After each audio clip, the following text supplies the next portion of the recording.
Sobat milenial, resesi ekonomi menjadi hantu menyeramkan bagi seluruh negara di dunia termasuk Indonesia. Ekonomi dunia saat ini sedang tidak baik-baik saja, terutama saat pandemi COVID-19 mereda dan invasi Rusia di Ukraina. Melihat laporan perkembangan ekonomi global yang mengkhawatirkan, semakin disadarkan bahwa jurang krisis dan resesi ada di depan mata. Komoditas energi yang melesat membuat inflasi melambung tinggi. Panasnya inflasi membuat Bank Sentral Dunia memutuskan mengetatkan kebijakan moneter dengan menaikkan suku bunga. Pada akhirnya, ini dianggap sebagai pemantik resesi. Hal ini juga telah menyebabkan angka pengangguran dan jumlah penduduk miskin di berbagai negara juga ikut meningkat sebagai konsekuensi lesunya perekonomian. Nah, ada apa sih dengan ekonomi dunia saat ini dan sudah siapkah kamu menghadapinya? Kita akan membahasnya di Keuangan Milenial kali ini.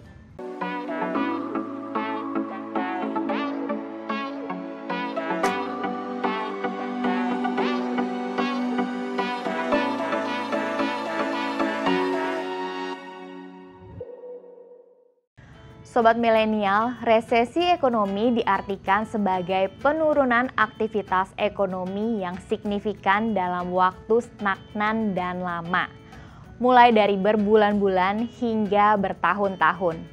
Resesi ekonomi juga bisa memicu penurunan keuntungan perusahaan, meningkatnya pengangguran hingga kebangkrutan ekonomi.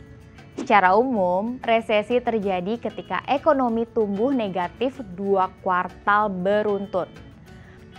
Pada 2020 lalu, dunia mengalami resesi akibat pandemi COVID-19, menyebabkan berkurangnya lapangan pekerjaan dan banyak pegawai dirumahkan.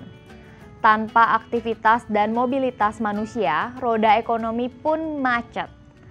Invasi Rusia di Ukraina pun sangat berpengaruh pada perekonomian global.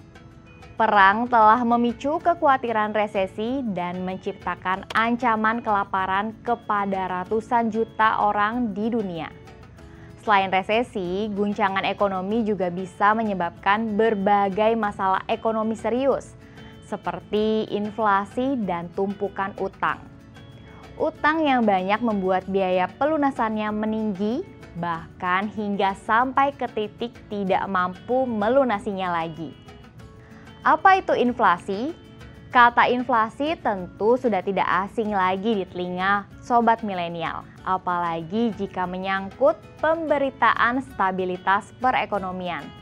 Secara umum, inflasi adalah suatu keadaan di mana terjadi kenaikan harga barang dan jasa selama periode tertentu.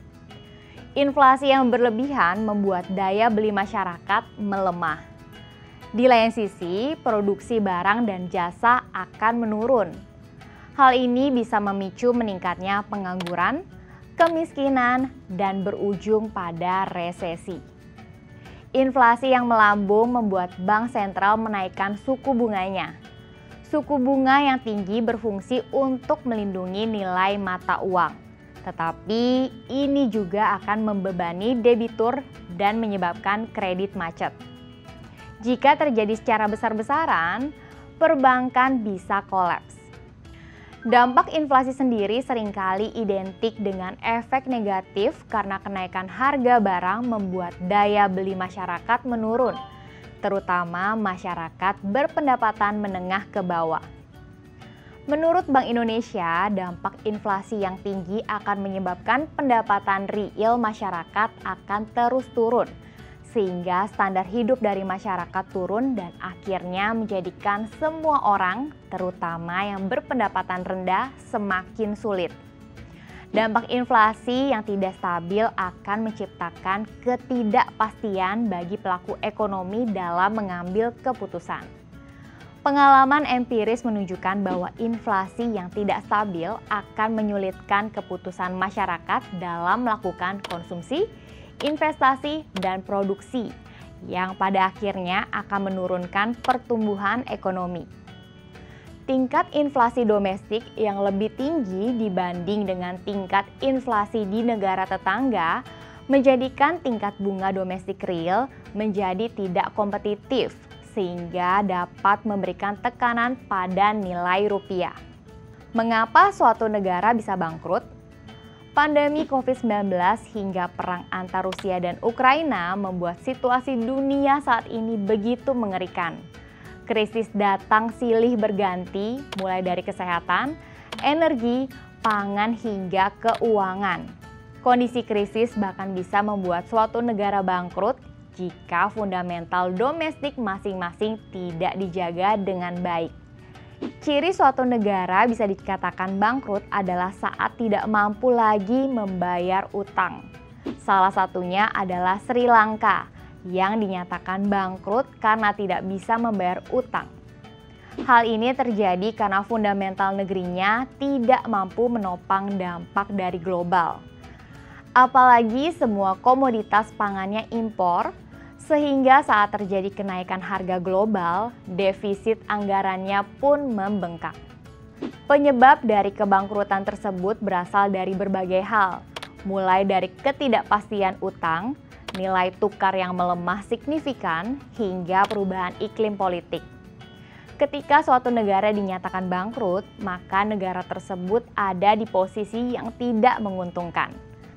Sebab otomatis kepercayaan global akan semakin turun sehingga stabilitas negara akan kian terpuruk. Gagal bayar utang bukan satu-satunya faktor suatu negara dapat disebut bangkrut. Jika negara tidak memiliki sumber daya untuk memenuhi kebutuhan masyarakat, juga bisa dikatakan bangkrut. Misalnya, tidak mampu memenuhi kebutuhan BBM, kemudian tidak mampu menyediakan barang dengan harga terjangkau, sehingga masyarakat di negara tersebut kesulitan untuk membeli barang karena harga yang mahal. Ini bisa menjadi indikator negara tersebut bangkrut. Indonesia menghadapi ekonomi global. Inflasi Indonesia pada Juni 2020